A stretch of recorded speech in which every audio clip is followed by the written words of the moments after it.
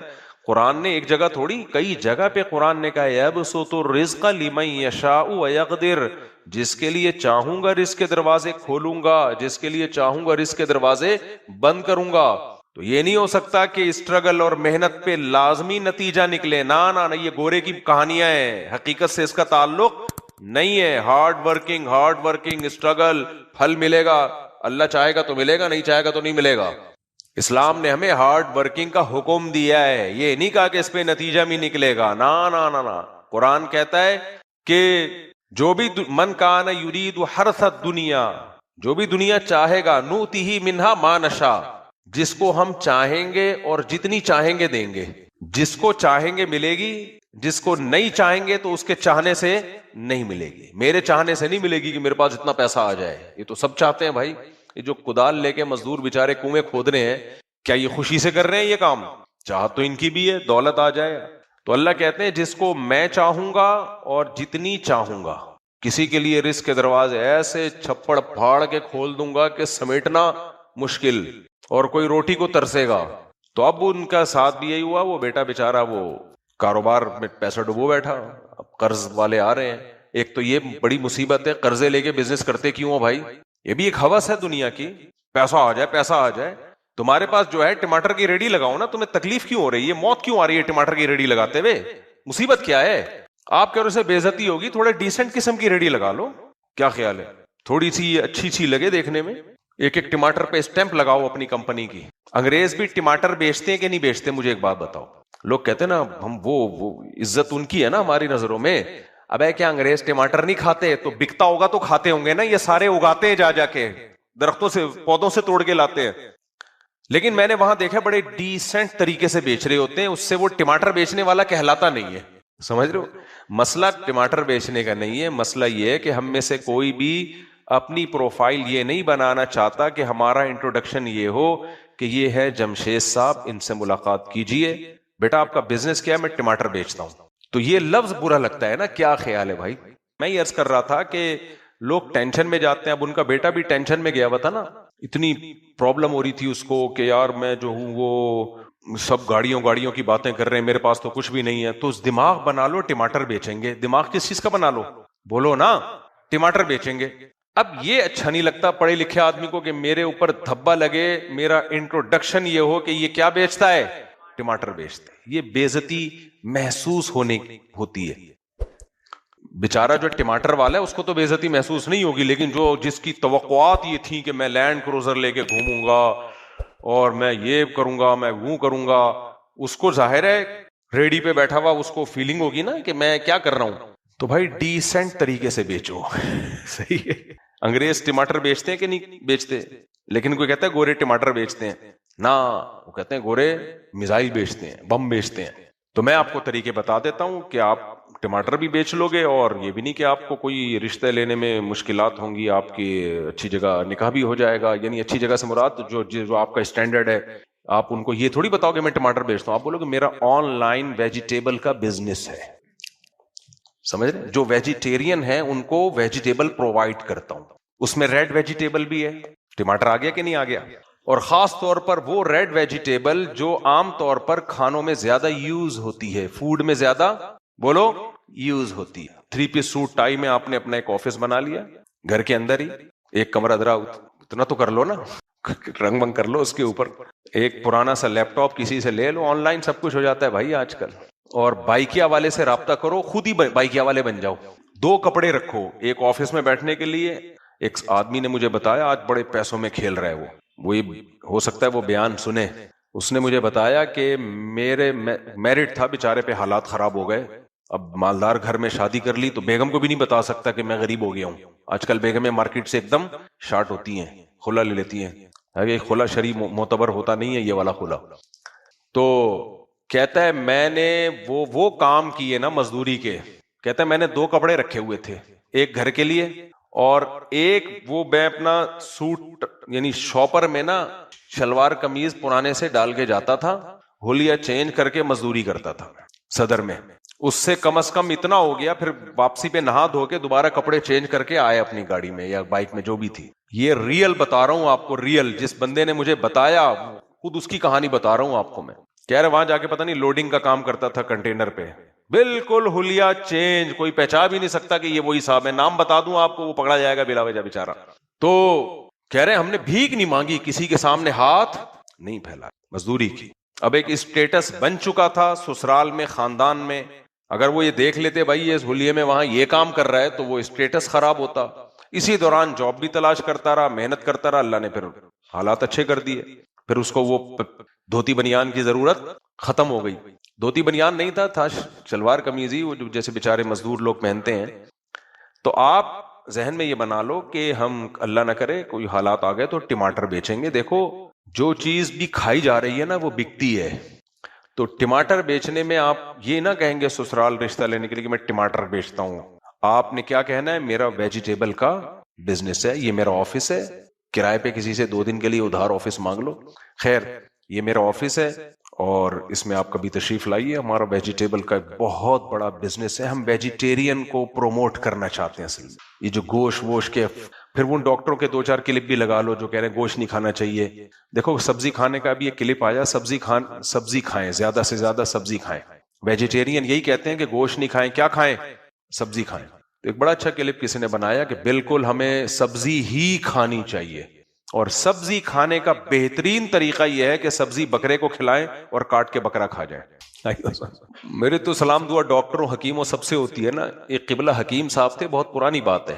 تو میں نے پوچھا حکیم صاحب یہ چنے کی دال کے بڑے فضائل ڈاکٹر لوگ بتاتے ہیں, یس حکیم لوگ بتاتے ہیں, بڑی طاقتور ہوتی ہے لیکن ہضم نہیں ہوتی ہے, گیس کرتی ہے. انہوں نے کہا بہترین طریقہ ہے کہ چنے کی دال بکری کو کھلاؤ اور بکری کا دودھ پی لو. بکری کو جو بھی کھلایا جائے نا دودھ میں اس کے اثر فوراً آتا ہے. یہ دودھ کی خاصیت ہے, بکری میں بہت جلدی. میں نے دیکھا ہے بکری کو میں پیاز کھلاتا تھا نا, دودھ پیو گے پیاز کی اسمیل آئے گی دودھ میں. تو بکری کا ایک فائدہ یہ ہے کہ بکری کو جو کھلایا جائے اس کے دودھ میں, دودھ بڑی خاندانی چیز ہے, خوب سمجھ لو اگر صحیح نیچرل فارم میں مل جائے. خیر تو آپ نے کیا لیبل لگانا ہے, ہم ویجیٹیرین ہیں, ہم کیا ہیں, ویجیٹیبل کو پروموٹ کرتے ہیں. یا اور جو بھی آپ کو بہتر لگے, تو سب کچھ ہو سکتا ہے دنیا میں میرے بھائی. تو اس بیچارے نے جب دائیں بائیں ہر ایک سے دنیا کی باتیں, گاڑی بنگلہ سب کچھ یہی چل رہا ہے نا مارکیٹ میں, تو جو چیز صبح و شام انسان سنتا ہے اسی کی ویلیو دل کے اندر آتی ہے. تو دنیا تو ملی نہیں, ڈپریشن سے خودکشی کر لی. میرے پاس تو ایسے لوگ آ چکے ہیں جو خودکشی کی طرف جا چکے تھے. وہ کہتے ہیں آپ کا بیان ہم نے سنا ہے تو اللہ کا شکر ہے خودکشی کے خیالات دل سے نکل گئے. ہر وقت دنیا کا خناس جو ہے نا گوبر دماغ کے اندر بھرا ہوا تھا. او بھائی جو کچھ بھی ہے ختم ہونے والا ہے, 4 دن کی زندگی ہے. اور اگر ریڑھی لگا کے بھی ٹماٹر بیچ لیا تو کیا ہو جائے گا, ٹماٹر والوں میں شادی ہو جائے گی نا. کیا خیال ہے, یہی ہو جائے گا نا, ٹماٹر والوں میں شادی ہو جائے گی, وہ بھی مرے گی تم بھی مرو گے. قبرستان میں جا کے دیکھو وزیروں کی بیٹیاں بھی دفن ہیں جو ملکاؤں کی طرح رہا کرتی تھی, ٹماٹر والوں کی بیویاں بھی دفن.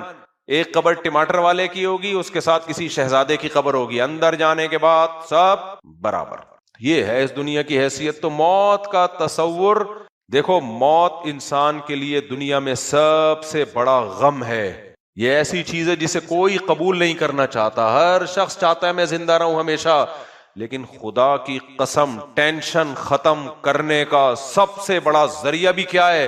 موت کا تصور کہ سب ختم ہو جائے گا. اب میرے اور آپ کے بس میں اگر ہوتا کہ موت کو ہم دھکیل دیں تو ہم دھکیل دیتے, یہ ہمارے بس میں نہیں ہے. تو کیوں نہ اس موت کو سکون کا ذریعہ بنا لیں. نہیں آئی سمجھ میں بات؟ کیا خیال ہے بھائی؟ بے دین آدمی اس موت کے تصور کو ٹینشن اور ڈپریشن کا ذریعہ بناتا ہے, یار میں مر نہ جاؤں, یار میں بوڑھا نہ ہو جاؤں. دیندار آدمی اسی موت کو سکون کا ذریعہ بنا لیتا ہے کہ یار سب کیا ہو جائے گا, ختم. نہ خوشیوں میں اتراتا ہے, خوش ہوتا ہے, وہ آپے سے باہر نہیں ہوتا. کیوں بھائی؟ یہ خوشی چھن جائے گی. جو چیز چھننے والی اس پہ اتراتا ہے انسان. ابے مجھے ایک بات بتاؤ, تمہاری بڑی خوبصورت سی بیوی, بڑی معشوقہ, اپنے دوستوں میں انٹروڈکشن کروا رہے ہو, آج کل لوگ کروا رہے ہوتے ہیں, اپنی بھابھی سے ملیے, دوست جل رہے ہیں, ابے یار اتنی خوبصورت بیوی لے کے گھوم رہا ہے. لیکن آپ کو یہ پتا ہے کہ اس نے کورٹ میں خلا کا کیس کیا ہوا ہے, 2-4 دن کے بعد مارکیٹ سے شارٹ. دوست نے پوچھا یار ہم نے تو سنا ہے کہ بھابھی نے خلا کا کیس کیا ہوا ہے. ہاں یار کیس تو کیا ہوا ہے, 1-2 دن تک تو ہے نا, ابھی میرے ساتھ ہی ہے. اب خلا کی ڈگری, جج کا تو کام ہے لوگوں میں طلاقیں دلوانا. ونس اپون اے ٹائم ججز کا کام تھا سلو صفائیاں. آج کل الحمدللہ جنرل مشرف وہ کام کر کے گیا ہے کہ آپ جائیں, آپ کی بیگم جائے, بس عدالت جج انتظار کر رہا ہوتے, آئیے اتنے دنوں کے بعد آپ کیوں تشریف لائیں گے. فوراً ٹھک کر کے, ابے جو کام میاں کا ہے تو جج ہے بھائی, تیری بیوی نہیں ہے. اپنی بیوی کو تو طلاق دے. اسلام میں طلاق کا رائٹ کس کے پاس ہے؟ شوہر کے پاس ہے جس کی بیوی ہے. حکومت کی بیوی تھوڑی ہے جو حکومت کے پاس یہ رائٹ آ گیا. خیر یہ تو ایک الگ دکھڑا ہے جو ہم سناتے رہتے ہیں. خاندانی نظام کی واٹ لگا دی اس عدالتی خلا نے, اور ہمارے دینی لوگ سب خاموش, سب خاموش بیٹھے ہوئے. اس پہ کوئی جاندار آواز ہی نہیں اٹھ رہی ہے, پورا فیملی سسٹم تباہ ہو رہا ہے. خیر تو اب آپ نے یہ کہا یہ آپ کی بھابھی ہیں, ان سے ملیے, دوست جل رہے ہیں, جیلس ہو رہے ہیں, بے یار ٹماٹر کی ریڑھی لگاتا ہے اور شادی کہاں کر کے بیٹھا ہوا ہے. تو ایک دوست نے عقل مند نے آ کے کہا بھائی یہ تو خلا کا کیس اس نے کیا ہوا ہے. کہا یار کوئی بات نہیں, جب تک ہے اس وقت تک میری ہے نا.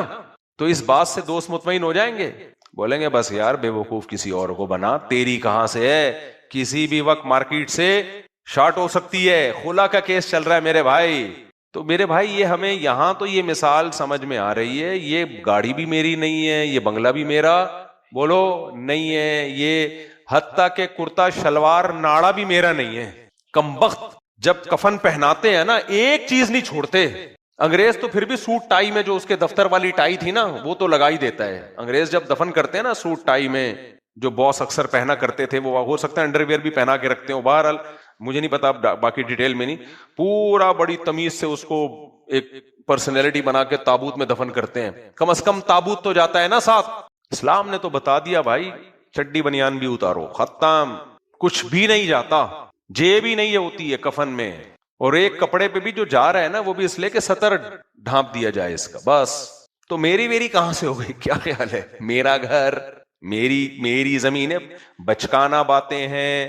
شاعر نے کہا ہے ارے یہ کیا ظلم کر رہا ہے کہ مرنے والوں پہ مر رہا ہے, جو دم حسینوں کا بھر رہا ہے بلند ذوق نظر نہیں ہے. تیری نظر کا ذوق اونچا نہیں ہے, گھٹیا ہے, بہت گھٹیا سوچ ہے. جس بیوی نے خلا کا کیس فائل کیا ہوا ہے اس کو دعوتوں میں لے کے فخر کر رہا ہے میری وائف سے ملیے. اب ایک تیری وائف کیس چل رہا ہے بھائی, کبھی بھی مارکیٹ سے شارٹ ہو سکتی ہے. تو بھائی ہر چیز شارٹ ہو سکتی ہے مارکیٹ سے, تو اس پہ اتنا زیادہ ایگریسو ہو جانا, میری بائک چھن گئی, میرے یہ ہو گیا, میرا یوں ہو گیا, بچکانا باتیں ہیں بھائی, بچکانا سوچ ہے. تو اس لیے دولت کبھی بھی نہ تو ناجائز طریقے سے کماؤ اور نہ نامناسب طریقے سے کماؤ. شریعت ہم سے یہ چاہتی ہے حرام طریقہ بھی نہ ہو, نامناسب بھی نہ ہو. نامناسب کسے کہتے ہیں؟ اپنے آپ کو ذلیل کر کے کمانا.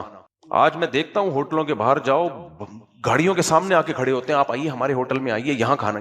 یہ انگریزوں سے سیکھا ہے ہم نے, یہ مسلمانوں کا طریقہ نہیں ہے. کیوں اپنے آپ کو کسٹمر کے سامنے ذلیل کر رہے ہو؟ تم نے ہوٹل بنا لیا, ریسٹورینٹ بنا لیا, لکھ دیا کہ یہاں بہاری کباب ملتے ہیں, دیسی مرغا ملتا ہے, بس لکھ دیا نا, کافی ہے, نظر آ رہا ہے نا. سائن بورڈ لگا دو تاکہ چلتے پھرتے لوگوں کو نظر آئے.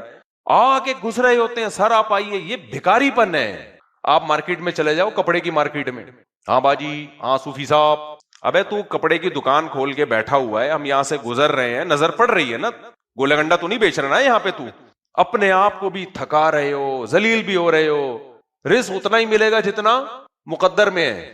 یہ طریقہ جائز ہے لیکن نامناسب, انسان کی عزت کو خاک میں, ڈپریشن میں بھی لے کے جاتا ہے انسان.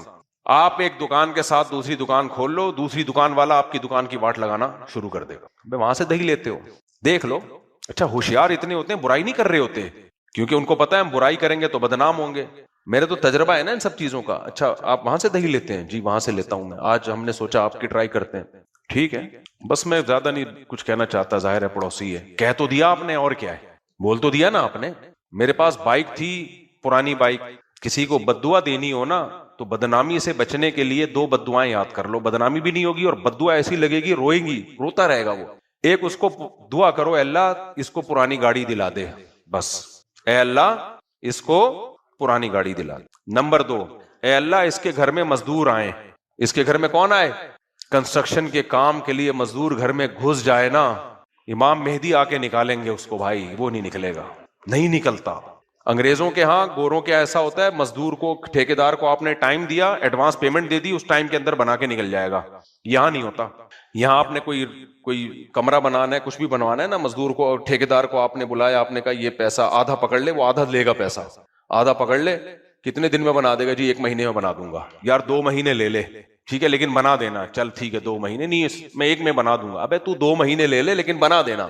اس دوران وہ 10 بندوں سے اور ٹھیکہ پکڑ لے گا, تو کہے گا یہ تو آ ہی گیا ہے نا میرے ہاتھ میں, سریے کے پیسے تو مل ہی گئے ہیں, اب یہ تو بھاگ نہیں سکتا. 10 اور بندوں سے پیسے پکڑے گا وہ, اور 10 کے کام شروع کر دے گا. اتنا سا کام آپ کا ہوگا اور آپ عذاب جان. مزدور گھر میں گھس جائے, نکلتے ہیں. تو ایک بڑھیا نے کسی کو بددعا دی, اللہ کرے تیرے گھر میں مزدور آئے. تو اس نے کہا یہ کیسی بددعا ہے؟ جب آئے نا تو پتہ چلا. تو ٹھیکیداروں کے لیے یہ طریقہ بھی پیسہ کمانے کا گھٹیا ہے, سمجھ رہے ہو؟ کما تو لیتے ہیں, گھٹیا طریقے سے کماتے ہیں. یہ تو ناجائز بھی ہے کہ جس سے آپ نے جو وعدہ کیا آپ اس کو پورا نہیں کر رہے, لیکن ٹھیکیدار پکڑ رہے ہوتے ہیں, ادھر سے پکڑ لیا, ادھر سے پکڑ لیا, ادھر سے ٹھیکہ پکڑ لیا, رلا دیا بندے کو. بھائی جس سے آپ نے کمٹمنٹ کیا آپ اس کو جلد سے جلد پورا کرو. یہ میں بیان کر رہا ہوتا ہوں نا, میں خود یہ بھگت رہا ہوتا ہوں. اب سوچو ہمارے ساتھ جب یہ ہوگا تو آپ تو اتنے زیادہ مشہور نہیں ہو, تو مشہور لوگوں کے ساتھ, حالانکہ ان کو ڈر بھی ہوتا ہے, مشہور لوگوں کے ساتھ ایسا ہوگا تو بیچارہ مشہور نہیں ہے, اس کے ساتھ کیا ہوگا, پھر تیرا کیا ہوگا کالیا, سمجھ رہے ہو؟ تو یہ بھی پیسہ کمانے کا گھٹیا طریقہ ہے. کون سا طریقہ ہے؟ گھٹیا, نیچ پنا ہے. ابھی ایک کا کام ہوا نہیں ہے, ادھر سے پکڑ لیا, ادھر سے پکڑ. بھائی آپ پکڑو, ٹھیکہ پکڑو, اس کو پھر ٹائم دے دو, بھائی یہ 2 مہینے میں کمپلیٹ کرنا ہے, اس کے بعد میں آپ کی طرف آؤں گا, ایڈوانس میں کچھ دے دو تاکہ کمٹمنٹ خراب نہ ہو. نہ, اسٹیٹ ایجنٹ یہ کر رہے ہوتے ہیں. آپ کو 1 کروڑ کا پلاٹ انہوں نے بیچا, بیانہ بھی لے لیا, شام کو ستار بھائی کی کال آ گئی, یار وہ 1 کروڑ کا پلاٹ دے دیا؟ ہاں یار دے دیا. بیانہ لے لیا؟ ہاں لے لیا. اب 1 کروڑ 10 کا مجھے دے دے یار, یہ 1 کروڑ 5 کا مجھے دے دے. اب آپ کی نیت کیا ہو گئی؟ اسٹیٹ ایجنٹ کی نیت بدلنا شروع ہو جاتی ہے. اب آپ یہ نہیں کہتے یار وہ تو میں بیچ چکا ہوں, بیان دے چکا ہوں, بیانیہ لے چکا ہوں, بیانہ لے چکا ہوں, میں اس سے ایڈوانس لے چکا ہوں, اب یہ معاہدے کی خلاف ورزی ہے, حرام ہے, ناجائز ہے, میں ابھی عمرہ کر کے بھی آیا ہوں, وہاں میں نے اللہ سے دعائیں مانگی ہیں, اے اللہ حرام سے بچنے کی توفیق عطا فرما, ساری دعائیں مانگی ہیں میں نے, تو میں کیسے یہ کر لوں گا؟ کوئی میرے ساتھ یہ کرے مجھے کتنا غصہ آئے گا. نہ نہ نہ, وہ کہے گا یار ستار بھائی آپ 1 کروڑ 5 کا لے رہے ہو نا, 5 کیا 5,000 بھی اضافی دے رہے ہو نا, کوئی مسئلہ, یہ تو 5 لاکھ ہے, میں 5,000 میں بکنے والا آدمی ہوں, زبان چینج کر لوں گا میں. پھر کیسے بکتے ہیں؟ جمشید کو فون کریں گے جس کو 1 کروڑ کا بیچا ہے, یار جمشید بھائی دیکھو آپ سے اپنا پرانا تعلق ہے, میں نے آپ کو ایک چیز بیچ تو دی ہے لیکن میرا ضمیر گوارا نہیں کر رہا یار,